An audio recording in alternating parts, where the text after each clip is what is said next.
नमस्कार। पूरी दुनिया इस वक्त पे पहले ही एक महामारी से जूझ रही है, लेकिन डब्ल्यूएचओ अपने कार्य को तो ढंग से कर नहीं रहा है। दूसरी बात ये सामने निकल कर आती है कि किस तरह से इस पूरे के पूरे मसले पर एक तरह से पिछड़ा हुआ ही रहा है डब्ल्यूएचओ, और उसके बयान भी, उसकी कई कई बातें भी, किसी पर विश्वास किया जाए किसी पर ना किया जाए, समझाना खुद को बहुत ज़्यादा मुश्किल है। और शीशा लेदर एक तरह से हुई है कोरोना वायरस के आने के बाद दुनिया में डब्ल्यूएचओ की ये बात सर्वविदित है।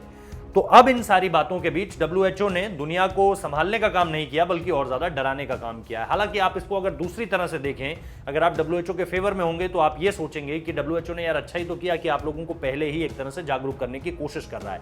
क्योंकि डब्ल्यूएचओ की तरफ से जो जारी बयान हुआ है उसमें डब्ल्यूएचओ ने कहा है कि अब हमें अगली महामारी के लिए तैयार हो जाना चाहिए, क्योंकि कोविड ने हमारी जो स्वास्थ्य व्यवस्थाएं थी, जो मूलभूत सुविधाएं थी स्वास्थ्य को लेकर, उसकी पोल खोल दी। और उसकी जब पोल खुली तो पता चला कि लाखों लोग दुनिया में मर रहे हैं।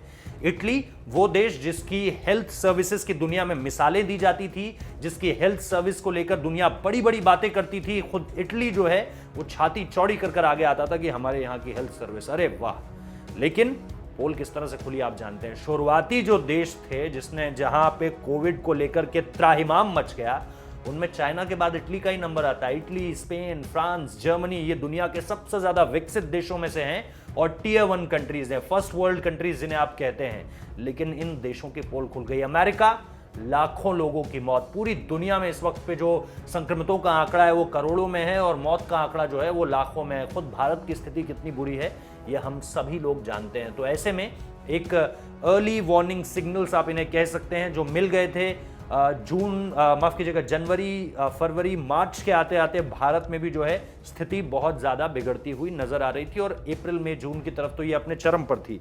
अब भी जो है कई इलाकों में सेकेंड वेव हिट कर रही है, जिसमें राजधानी दिल्ली का भी नाम शामिल है। और इन सारी चीजों को लेकर डब्ल्यूएचओ ने यह कह दिया है कि अब आपको अपनी स्वास्थ्य सुविधाओं पर जो है वो खर्चा बढ़ाना चाहिए। अब आप देखेंगे कि अगले साल तक जो भी सरकार अपने बजट को प्रस्तुत करेगी वो निश्चित तौर पर स्वास्थ्य सुविधाओं पर ज्यादा खर्चा करेगी पहले के मुकाबले।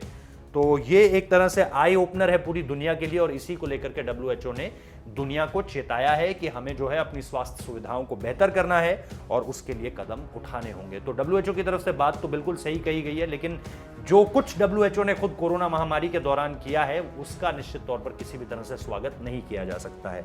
ऐसा लगा है कई बार कि डब्ल्यूएचओ ने चीन को बचाने की कोशिश की है। क्या आप भी इस बात को मानते हैं तो कमेंट कीजिए, लाइक कीजिए और वीडियो को शेयर और चैनल को सब्सक्राइब करना मत भूलिए। बहुत बहुत शुक्रिया।